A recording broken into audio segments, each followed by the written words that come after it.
Bienvenue. Aujourd'hui, on va explorer un peu les idées, le parcours récent de Kémy Séba. C'est une figure politique, militant panafricaine assez marquante. Oui, qui ne laisse pas indifférent, c'est sûr. Alors, on s'est basé sur plusieurs transcriptions, des conférences de presse, des interviews, des analyses qu'il a faites en vidéo. Hmm, L'objectif, c'est de dégager un peu l'essentiel. Comprendre sa vision, ses ambitions, notamment au Bénin, et puis son regard sur les grands enjeux africains, le néocolonialisme, la souveraineté. tout à fait. Un programme chargé. Bon, alors, déballons tout ça. Premier point, sa candidature. Il se présente à la présidentielle de 2026 au Bénin. Oui, c'est annoncé, porté par une coalition. Il met en avant ce qu'il décrit comme une situation critique dans le pays. C'est-à-dire, qu'est-ce qu'il critique exactement? Les inégalités surtout, et une souveraineté qu'il juge bafouée sous le régime de Patrice Talon. D'accord. Et il anticipe déjà des obstacles. Oui, il mentionne le code électoral mis en place par le pouvoir actuel. Il le voit comme un verrou potentiel. Et dans son discours plus large, on retrouve cette critique assez virulente des institutions, non? Ah oui, très virulente. L'Union africaine, la CEDEAO, il les accuse de trahir les peuples, carrément. C'est fort comme accusation. Oui, et son cheval de bataille, c'est l'anti-néocolonialisme. Il cible spécifiquement ce qu'il nomme la France-Afrique. Cette influence française supposée. Exactement. Mais il prend soin de faire une distinction entre les autorités françaises et le peuple français. C'est une nuance importante dans son discours. Et ça nourrit sa vision panafricaniste, j'imagine. Tout à fait. Pour lui, l'autodétermination, ça passe par rejeter les dominations extérieures, bien sûr. Mais pas seulement. Non, pas seulement.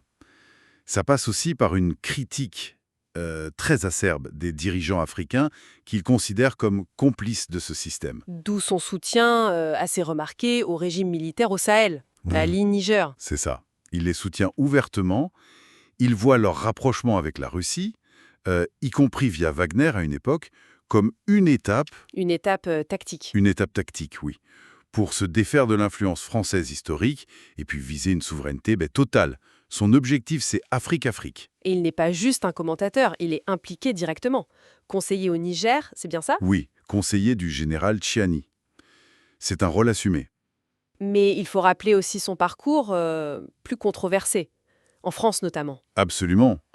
On ne peut pas ignorer la fondation de Tribuca, dissoute pour incitation à la haine raciale, à l'antisémitisme. Il y a eu des condamnations Oui.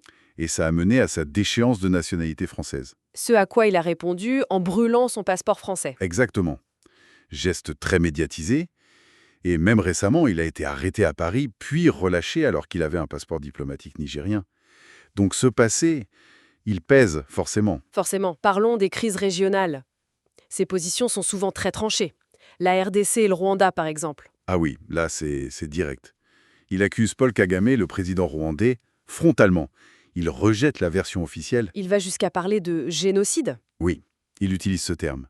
Il dénonce un pillage du coltan à l'est de la RDC, avec, selon lui, la complicité rwandaise et un soutien occidental. C'est une accusation extrêmement grave. Très grave. Il cite même des témoignages de victimes. Et il critique aussi la réaction du président congolais, Tshisekedi, qu'il juge trop timide. Et sur la crise Bénin-Niger, La fermeture des frontières. quelle est son analyse? Alors là, sa lecture est très spécifique. Pour lui, c'est lié à la présence militaire française au Bénin, acceptée par Talon. Et le Niger verrait ça comme une menace? C'est ça.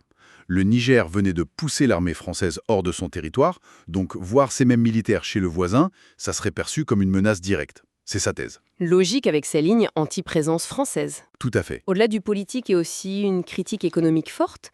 Le sommet de Paris, par exemple. Oui, il est qualifié ça de manœuvre néocoloniale, d'impérialisme de la vertu. Il s'en prend aussi au FMI, au DTS, Les droits de tirage spéciaux. voilà. Et au Bénin même, il conteste les chiffres de croissance du PIB. Il parle de manipulation statistique via le rebasage. Le rebasage, c'est-à-dire? Mais changer l'année de référence des calculs, selon lui, ça masque un appauvrissement réel de la majorité pendant que les richesses se concentrent. Donc un tableau assez sombre qu'il dresse.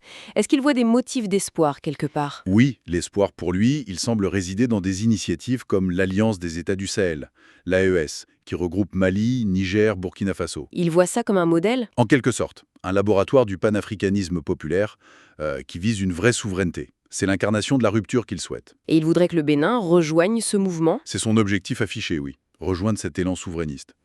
Bon, si on essaye de synthétiser tout ça, C'est une figure assez complexe, non? Ah ouais, très complexe. On a ce militantisme panafricain radical, des ambitions politiques claires au Bénin, une critique féroce des systèmes en place, africains comme occidentaux. Et un passé qui continue de faire débat. Voilà, un passé qui pèse et qui teinte la perception de ses actions actuelles. C'est indéniable. Alors, pour finir, une petite réflexion pour nos auditeurs. Quand on regarde ce parcours, de tribucat dissoute à conseiller d'un chef d'État et maintenant candidat. C'est une trajectoire assez unique. Oui. Qu'est-ce que ça nous dit en fait sur les formes que peut prendre la contestation politique aujourd'hui et sur l'évolution des mouvements panafricanistes au XXIe siècle? C'est une question ouverte Une question ouverte, effectivement. qui mérite réflexion.